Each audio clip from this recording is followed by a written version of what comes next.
Assalamualaikum warahmatullahi wabarakatuh.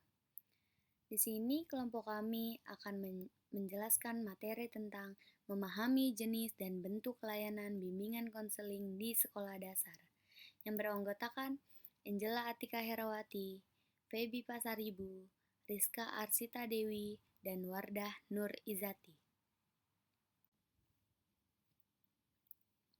Nah, yang pertama ada jenis-jenis layanan bimbingan dan konseling. Tohirin menyebutkan ada 9 jenis layanan bimbingan dan konseling, yaitu yang pertama, layanan orientasi. Layanan bimbingan dan konseling yang memungkinkan peserta didik memahami lingkungan yang baru dimasuki peserta didik. Nah, untuk mempermudah dan memperlancar berperannya peserta didik di lingkungan yang baru tersebut.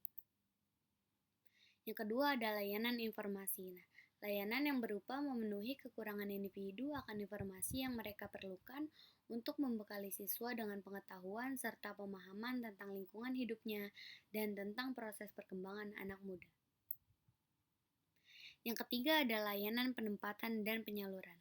Layanan bimbingan dan konseling yang memungkinkan peserta didik memperoleh penempatan dan penyaluran yang tepat sesuai dengan potensi, bakat, minat, serta kondisi pribadinya.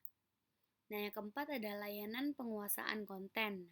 Layanan ini memungkinkan peserta didik mengembangkan diri berkenaan dengan sikap dan kebiasaan belajar yang baik, materi belajar yang cocok dengan kecepatan dan kesulitan belajarnya, serta berbagai aspek tujuan dan kegiatan belajar lainnya.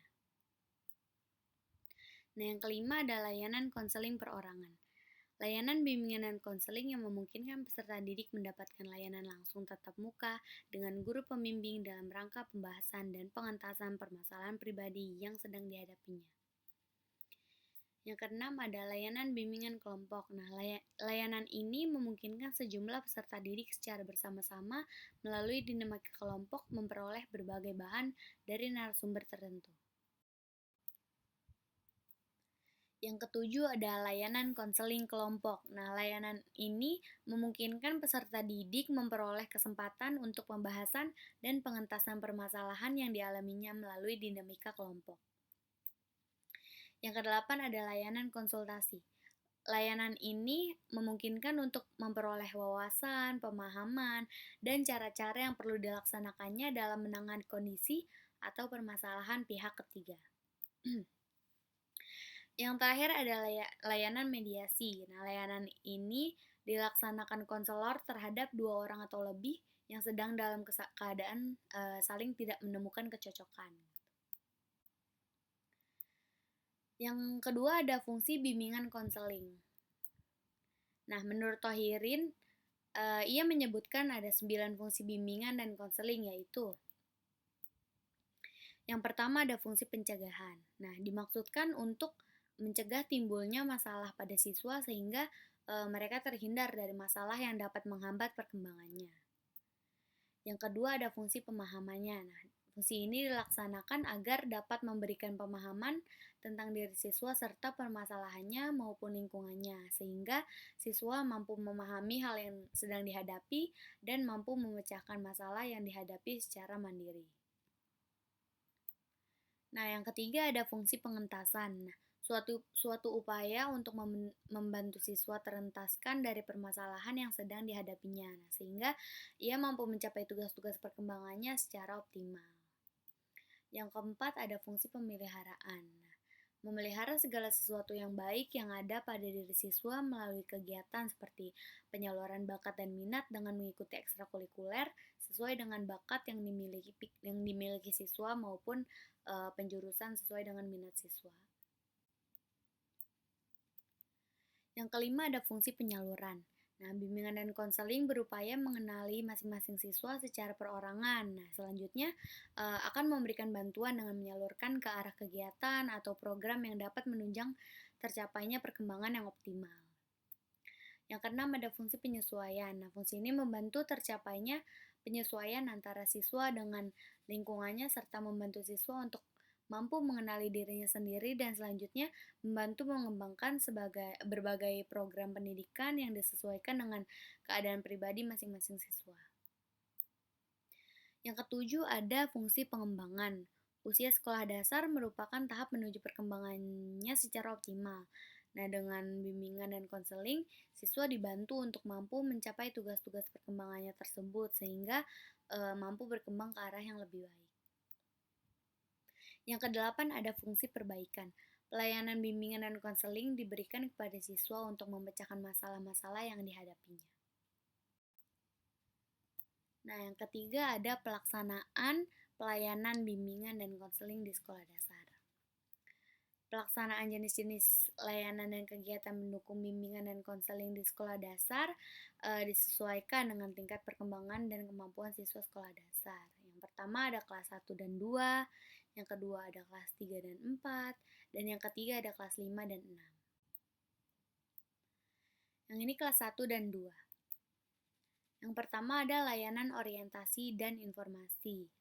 Bagi siswa baru, maka layanan orientasi akan sekolah maupun segala hal yang terdapat di sekolah seperti fasilitas, guru-guru, ekstrakurikuler yang ada di sekolah maupun antar siswa baru menjadi hal yang penting. Nah, hal ini bisa disampaikan dengan mengorientasi siswa baru maupun dengan memberikan informasi mengenai materi tersebut. Yang kedua ada layanan penempatan atau penyaluran. Nah, layanan ini dapat diwujudkan dengan guru menentukan tempat duduk siswa berdasarkan dari segi kesehatan mata, kemampuan siswa, dan sebagainya. Layanan pembelajaran. Nah, layanan pembelajaran atau layanan penguasaan konten merupakan layanan untuk memberikan informasi serta mengajarkan sesuatu kepada siswa untuk siswa kelas 1 dan 2. Maka layanan ini bertema seperti kebersihan diri dan lingkungan, cara menabung, dan sebagainya. Selanjutnya ada kelas 3 dan 4. Yang pertama layanan orientasi dan informasi. Layanan orientasi dan informasi di kelas 3 dan 4 berisikan materi mengenai pengenalan dan informasi tentang apa saja yang akan mereka pelajari di kelas tersebut.